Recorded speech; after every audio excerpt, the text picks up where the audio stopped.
Assalamualaikum warahmatullahi wabarakatuh. Rabbi shrah li sadri wa yassir li amri wahlul 'uqdatam min lisani yafqahu qawli. Rabbi zidna ilman warzuqna fahman. Sahabat pecinta Al-Quran yang dimuliakan Allah Subhanahu wa ta'ala dimanapun berada, kembali lagi kita bertemu dalam rangka belajar mengaji Al-Quran. Kali ini kita akan belajar mengaji yaitu surat Al-Fatihah, yaitu surat yang pertama dalam Al-Quran. Namun sebelum kita memulai, mari kita bersama-sama membaca ta'awudz dan juga basmalah. A'udzu billahi minasy syaithanir rajim. Bismillahirrahmanirrahim. Baik, kali ini kita akan coba belajar mengaji surat Al-Fatihah sesuai dengan kaidah-kaidah tajwid, baik itu makharijul huruf, sifatul huruf, dan juga hukum-hukum tajwid yang lainnya. Simak video ini, semoga Allah mudahkan kita semua dalam belajar mengaji.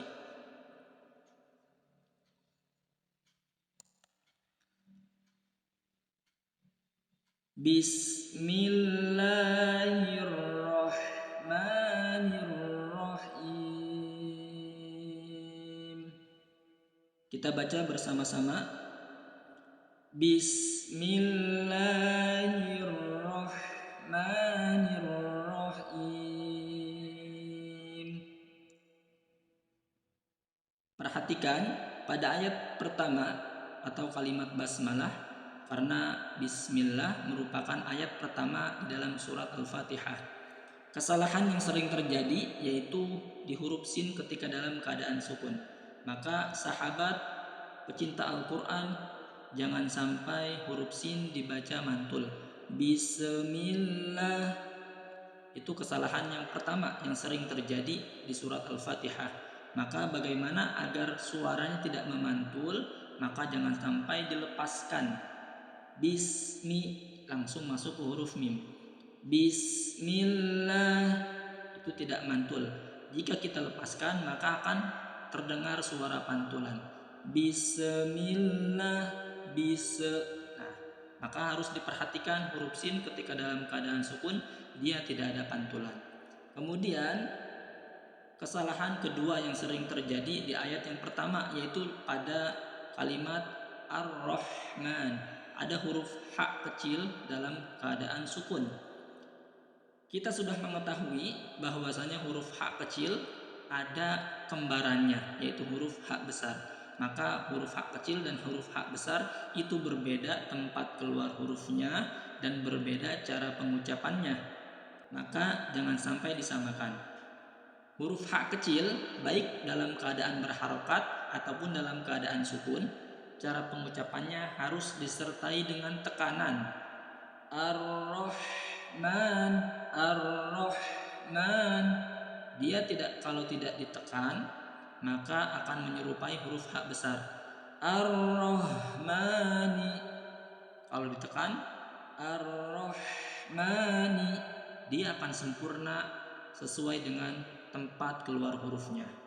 Maka harus diperhatikan cara pengucapan huruf ha kecil. Baik, kita lanjut ke ayat yang kedua. Perhatikan.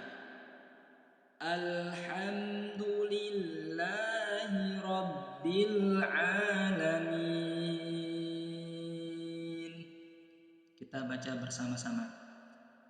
Alhamdulillahi Rabbil Alamin.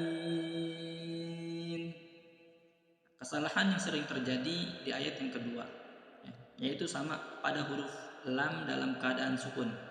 Sama, jangan sampai dibaca mantul. Alham, maka huruf lamnya jangan sampai terdengar pantulan, harus jelas. Alham. Bagaimana agar tidak terdengar pantulan? maka jangan sampai dilepas sama seperti huruf sin. Kita posisikan lidah kita sesuai dengan tempat keluar huruf lam, yaitu di ujung lidah menempel ke langit-langit bagian atas setelah tempat tumbuh gigi seri atas. Jadi posisikan ujung lidah kita di langit-langit bagian atas, la, la.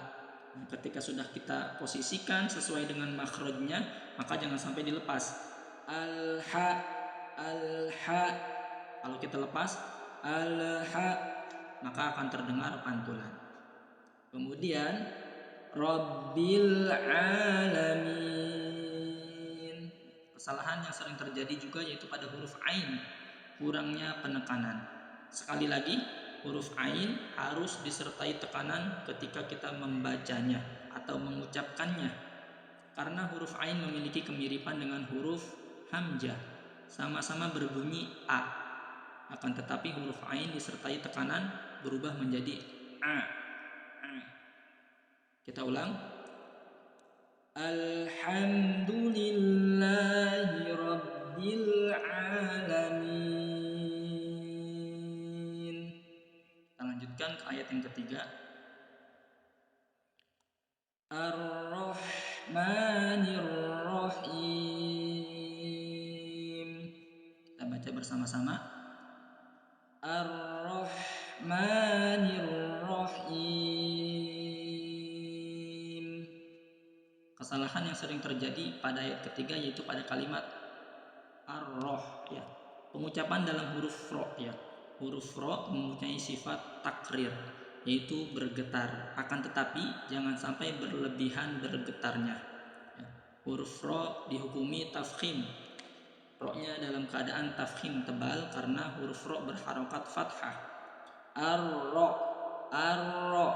Jangan sampai ar-roh, ar-roh. Jangan sampai bergetarnya atau takrirnya berlebihan. Maka kita sesuaikan dengan tempat keluar huruf ro, yaitu sama di ujung lidah menempel ke langit-langit bagian atas setelah makhraj nun ro. Kita ulang. Ar-Rahmanir Rahim.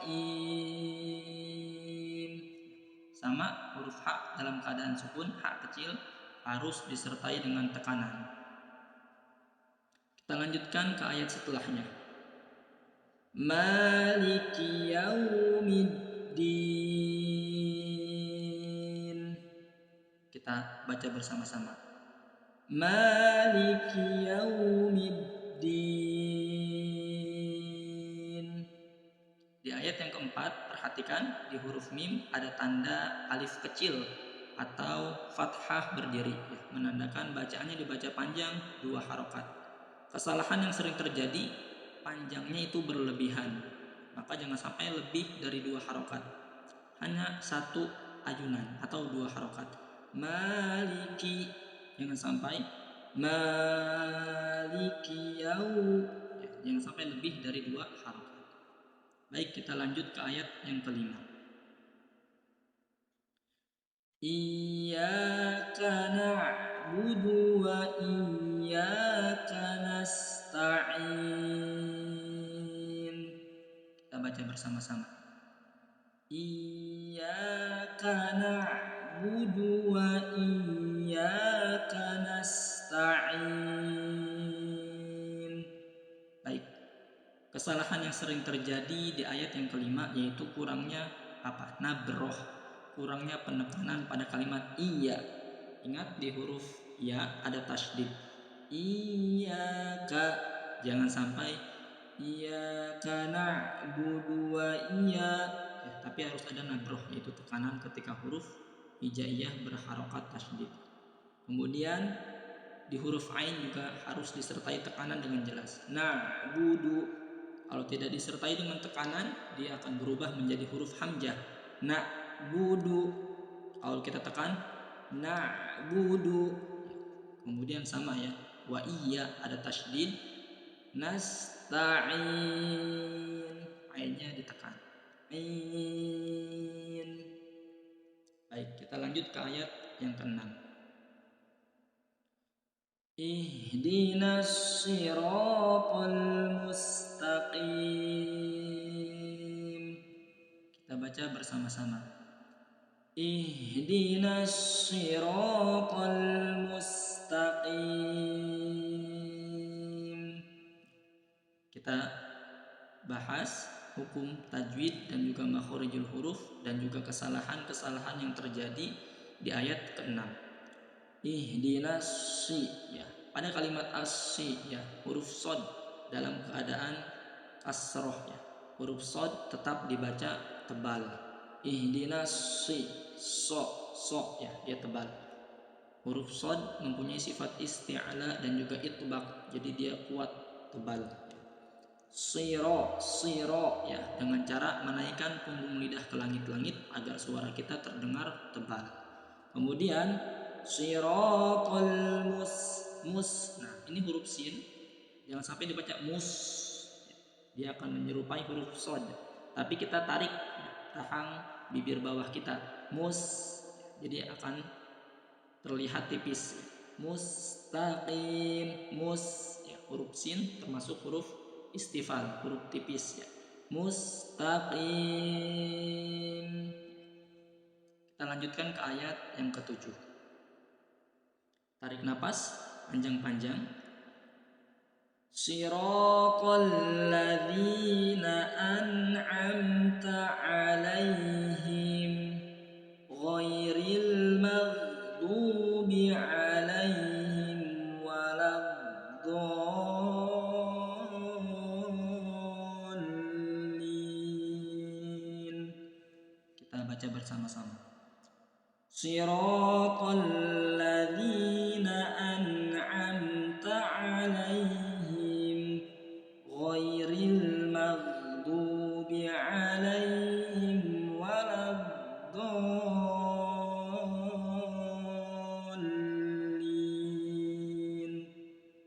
Baik, kita bahas hukum tajwid yang ada pada ayat ke-7.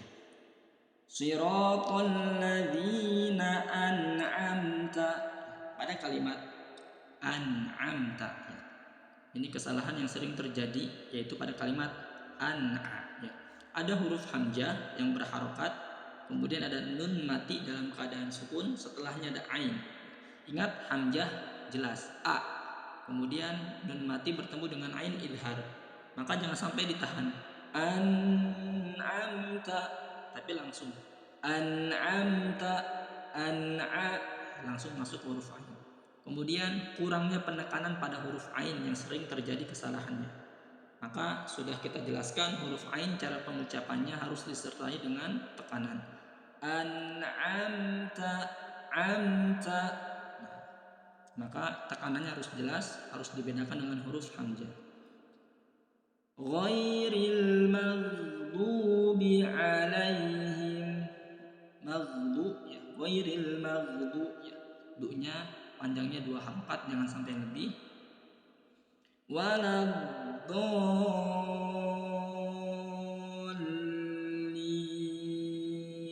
Ingat, pada kalimat waladdo, ya, itu terdapat hukum mad lazim. Dia ditandai dengan adanya tanda bendera seperti ini. Ingat, mad lazim merupakan tingkatan mad yang paling panjang, yaitu 6 harokat. Maka kita sempurnakan dulu panjangnya, kemudian baru kita musaqqal kilmi. Waladdallin. Dia ada nabroh di tekanan karena huruf setelahnya huruf yang bertasydid. Ingat, kita sempurnakan terlebih dahulu panjangnya 6 harokat, baru kita disertai dengan nabroh atau tekanan masuk ke huruf lam. Jangan sampai panjangnya kurang langsung masuk ke huruf lam. Waladdallin, itu panjangnya kurang, tapi 3 ayunan atau 6 harokat. Waladdallin. Baik, kita akhiri dengan membaca tasdid bersama-sama. Shadaqallahul azim. Terima kasih telah berkunjung di channel kami. Semoga channel ini dapat membantu sahabat semua dalam belajar mengaji Al-Quran. Jangan lupa untuk selalu mencoba. Semoga Allah mudahkan. Assalamualaikum warahmatullahi wabarakatuh.